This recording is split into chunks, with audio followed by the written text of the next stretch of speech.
지금 법요권은 윤석열 총장 사퇴 관철에 여념이 없습니다. 추미애 법무장관은 한명숙 전 총리 사건과 관련한 위증 강요 의혹에 대해서 대검 감찰부가 직접 조사하라면서 사실상의 지휘권을 발동했습니다. 검찰총장이 반발해서 사퇴한 15년 전 일을 상기하고 싶었을 것입니다. 여세를 모아서 집권 여당의 최고위원도 나라면 물러나겠다는 협박을 이어갔습니다. 윤 총장의 무반응에 여의치 않았는지 오늘은 범여권 인사까지 나서서 이번 총선은 거취를 결정하라는 국민 목소리였다면서 눈치 없는 윤 총장의 옆구리를 찔렀습니다. 권력의 눈치를 보지 말라고 임명한 윤 총장에게 정부 여당은 권력의 눈치를 보라고 압박하고 있습니다. 권력형 비리가 있다면 정말 엄정한 자세로 임해달라면서 우리 윤 총장님에게 당부했던 그 정부 여당 청와대 아닙니까? 이러라고 176석 국민이 몰아준 것이 아닙니다. 감당할 수 없는 권력에 그들은 도취돼 있습니다. 선거 끝나기 무섭게 검찰총장 한 명 몰아내자고 장관과 여당이 총동원되는 웃지 못할 코미디를 국민들이 목격하고 있습니다. 그들이 왜 30년 원칙을 뒤엎는 무리를 해서라도 법사위를 가져가려 했는지 이제 이해가 됩니다. 위안부 할머니를 앞세워 사익을 챙긴 혐의의 윤미향 사태, 조국 수사, 울산시장 선거 개입 의혹 등 정권 후반기 자신들에게 불리한 검찰 수사가 진행 중입니다. 두려움의 발로입니까? 법에 임기가 보장된 검찰총장이라도 타격 대상으로 공표해서 십자포화를 퍼붓고 검찰을 얼얼하게 만듭니다. 그렇게 자욱해진 포연 속에서 정권의 허물을 가리고 싶었을 것입니다.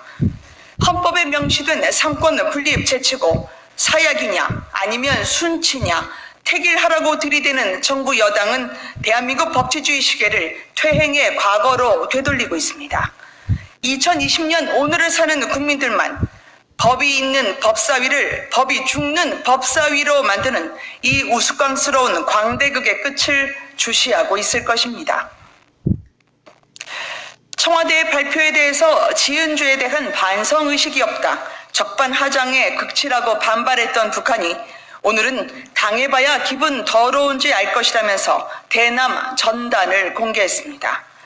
문재인 정부가 업적으로 내세운 남북 공동연락사무소 폭발에 이어서 북한의 다음 수순으로 SLBM 도발 가능성이 제기되던 터였습니다. 게다가 38 노스에 따르면 신포 조선소 부근에서 SLBM 실험과 관련되어 있을지 모를 소형 잠수함 추정 물체가 발견됐다고 합니다. 실질적이고 분명한 핵 위협이 눈앞에까지 다가왔지만 아직도 정부의 인식은 전과 크게 달라지지 않은 듯합니다. 연락사무소 폭파된 김에 하나 더 2개를 짓자는 여당, 또 대통령이 모욕을 당했는데 말만 더 이상 감내하지 않겠다고 발끈하고 잠잠한 청와대, 북한의 왼뺨을 맞고도 오른뺨을 내미는 일관된 저 자세는 국민을 허탈하게 합니다.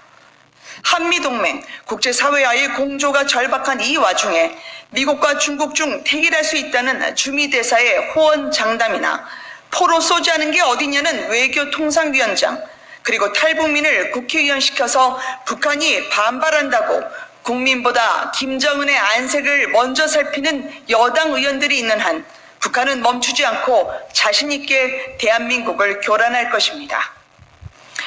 북한이 내놓은 문재인 대통령 사진이 담긴 대남 전단은 권력 이양기 또 경제 궁핍설 너머에 북한의 석연치 않은 분노를 담고 있습니다. 다시 남북 간의 연극이 되풀이되지 않으려면 정부는 국민이 납득하고 안심할 수 있는 대북정책 현주소와 대비 태세를 알려주십시오. 북이 전단을 뿌릴 경우에 우리의 대응 방침은 무엇인가? 계속 인내만을 할 수 없는 지점은 과연 어디인가? 또 국민을 보호하기 위한 대북 레드라인은 있는가? 굿모닝이 아닌 북모닝의 매일을 언제까지 살아야 하는가?